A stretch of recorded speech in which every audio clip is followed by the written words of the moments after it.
All right, so this video is going to focus on net ionic equations. We're going to look at them initially in the context of precipitation reactions, but net ionic equations can be written for any chemical reaction. You are most familiar with molecular equations as they contain the complete formulas for your reactants and products on both sides of the equation. The complete ionic takes any strong electrolyte that is present in the molecular equation and dissociates it into their respective ions. So in this particular example, silver nitrate would dissociate into silver plus and nitrate minus. NaCl in aqueous form would dissociate into Na plus and Cl minus. AgCl would remain intact as it was a solid and therefore a non-electrolyte. And sodium and nitrate would also separate into Na plus and NO3 minus. I didn't write the AQs after each respective ion, and the main reason I wrote them in the initial equation was just to help you remember which compounds could be dissociated, which ones were aqueous and contained a ionic compound. Remember, your ionic compounds, your 6 strong acids, and your liquid metals are your only possible strong electrolytes. If we look at our complete ionic equation, we will see that there are sodium ions on both sides as well as nitrate ions on both sides. Those particular components did not get transformed as a result of this chemical process. So they're not going to be included in our net ionic equation because that only shows the components that underwent a chemical change. Sodium and nitrate ions, in this particular example, are known as spectator ions. They were a part of the compounds that provided the ions which underwent a chemical change, but they themselves did not get transformed. So here we have an equation with NiNO32 and sodium carbonate, Na2CO3, reacting to form nickel 2 carbonate, NiCO3, and sodium nitrate, NaNO3. So first thing we need to do is to balance this equation.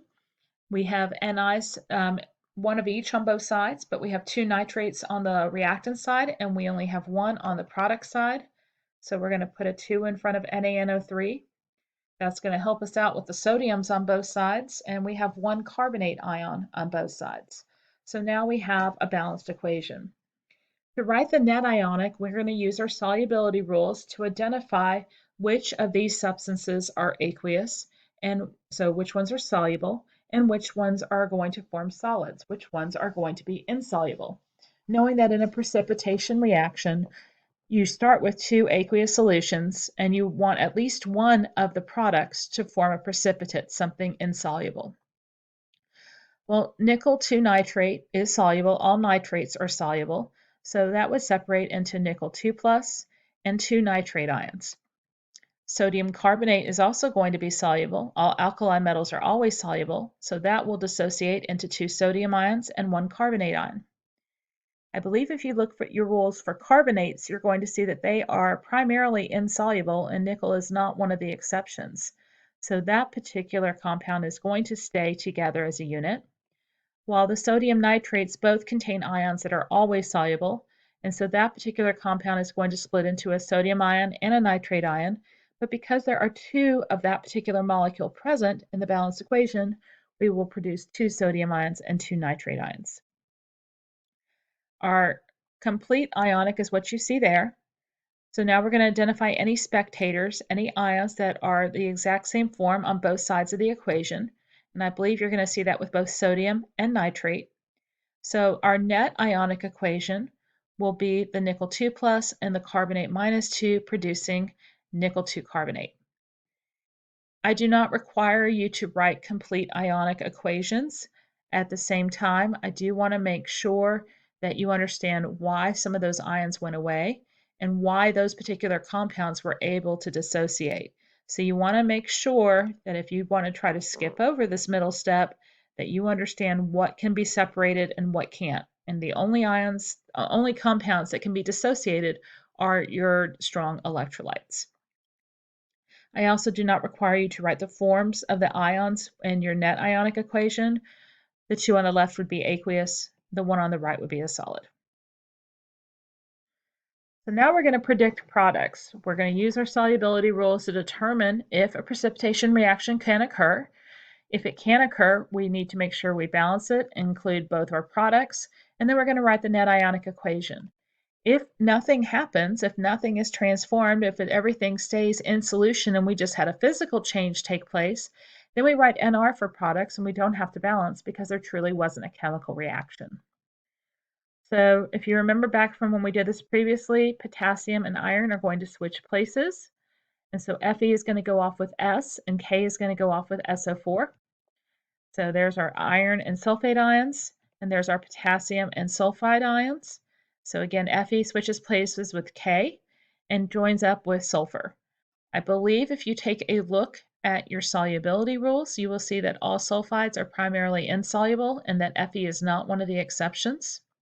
While potassium and sulfate are going to stay soluble, you have an alkali metal present, and so they're going to stay in solution. If we look at this particular equation, if you were going to write the products as a molecular equation, you would have had FeS up next to the arrow, and you would have had K2SO4 also up next to the arrow. We have one Fe on both sides. We have one sulfur on both sides. We have one sulfate on both sides, and we have two potassiums on both sides. So this particular equation is balanced. We did have a reaction occur. We did have a precipitate form with FeS. So now we can look to see what ions are spectators, which appears to be the potassium and the sulfate. And so now our net ionic equation would just show the iron ions and the sulfide ion, combining to form the precipitate of iron 2 sulfide. In our next example, we have sodium hydroxide and lithium sulfate. So again, we're going to separate those two in their respective ions. They're in aqueous form. They are ionic compounds, so they are soluble. So sodium hydroxide is going to split into sodium ions and hydroxide ions. Lithium sulfate is going to split into two lithium ions and sulfate ion. When we switch sodium with lithium, we're switching to alkali metals, so you should probably already be able to tell just by the fact that we only had alkali metals present with our reactants that there's pretty much no way we can form precipitates as products. Sodium will join up with sulfate, and lithium is going to join up with hydroxide. Now, I did not balance this equation yet, but I don't think it's going to matter whether I balance it because even if I do, if I put LiOH at the top and 2 in front of it, I'm going to have the exact same number of lithium ions and hydroxide ions and sodium ions and sulfate ions on both sides of the equation once I balance out the 2 I put in front of LiOH with the 2 in front of NaOH. So this actually did not cause anything new to form. Everything was soluble, so there were no precipitates. So this is a no reaction. Our last example involves mercury 1 nitrate and calcium chloride. So mercury 1 and nitrate are going to separate into their ions. This is a soluble ionic compound because you have nitrates, and nitrates are always soluble in the presence of water. Calcium chloride, chlorides primarily are soluble. Calcium is definitely not one of the exceptions, so that too will separate out. And so now mercury 1 and calcium are going to switch partners. And I believe when we look at the rule for chlorides, we see that mercury is one of the exceptions, and so that particular compound will form a precipitate. We also see that with nitrates that they are always soluble, so calcium and nitrate are going to stay separated from one another. We have 2 mercury atoms on both sides of the equation. We have 2 chlorides on both sides of the equation. We have 1 calcium on both sides of the equation, and we have 2 nitrates.